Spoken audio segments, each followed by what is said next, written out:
నీకే మాట్లాడొస్తుందా? మాకు మాట్లాడరాదా? నిన్న కేసీఆర్ గారు వచ్చి మన రాష్ట్రానికి నీళ్లలో అన్యాయం జరుగుతుందని, కేసీఆర్ గారు వచ్చి మహిళలకు మహాలక్ష్మి కింద 2500 ఇస్తా అన్నావు, ఇంకా ఎందుకు ఇవ్వలేదని, బాండ్ పేపర్ మీద రాసిచ్చి అవ్వాతాతలకు డిసెంబర్లోనే 4000 పెన్షన్ ఇస్తా అన్నావు. 2 ఏళ్లు అయింది. ఆనాడు బీఆర్ఎస్ గెలిచిన మొదటి క్యాబినెట్లోనే పింఛన్ 2000 చేస్తా అంటే బరాబర్ ఫస్ట్ క్యాబినెట్లో మొదటి నెలలోనే 2000 ఇచ్చినాం. నువ్వు 2 ఏళ్లు అయింది, 4000 ఎప్పుడు ఇస్తావు అని కేసీఆర్ గారు అన్నారు. నువ్వు మాట్లాడిన బూతులేంది, నువ్వు మాట్లాడిన మాటలేంది?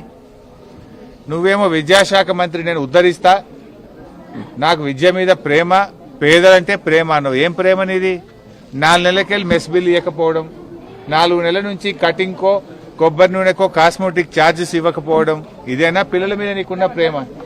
అంటే నీకు తొండాల లాగులు జొరగొట్టాడు ఎవరు లేడనా నీ లాగుల? టైం వస్తుంది బిడ్డ, నువ్వేదో బిర్ర వీగుతున్నావు, అహంకారంతో కళ్ళు నెత్తికెక్కి మాట్లాడుతున్నావు.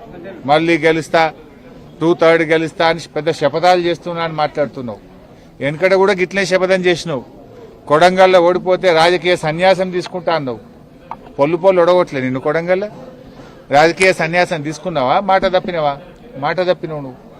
మాట తప్పుడు నీకు అలవాటు, పార్టీలు మారుడు నీకు అలవాటు, పదవులు కొనుక్కోవడం నీకు అలవాటు, కమిషన్లు కొట్టుడు నీకు అలవాటు, చిల్లర మాటలు మాట్లాడు నీకు అలవాటు.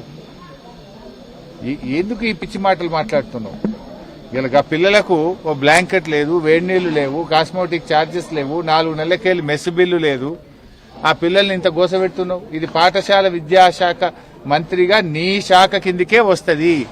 నీ శాఖలోనే ఇంత అధ్వానమైన పరిస్థితి ఉందంటే నేను అడిగేటోడు లేడనుకుంటున్నావా? నీ లాగులో తొండలు జొరగొట్టేటోడు లేడనుకుంటున్నావా? నీకే మాట్లాడొస్తుందా? మాకు మాట్లాడరాదా? మాట అనేది గౌరవం ఇచ్చిపుచ్చుకోవాలి. నువ్వు గౌరవం తప్పినప్పుడు, నువ్వు విలువలు లేకుండా మాట్లాడినప్పుడు ఎదుటి వాళ్ళు కూడా అదే పద్ధతిలో మాట్లాడవలసి వస్తుందనే విషయాన్ని గ్రహించి ఇప్పటికైనా తెలంగాణ తెచ్చిన పోరాట యోధుడు కేసీఆర్.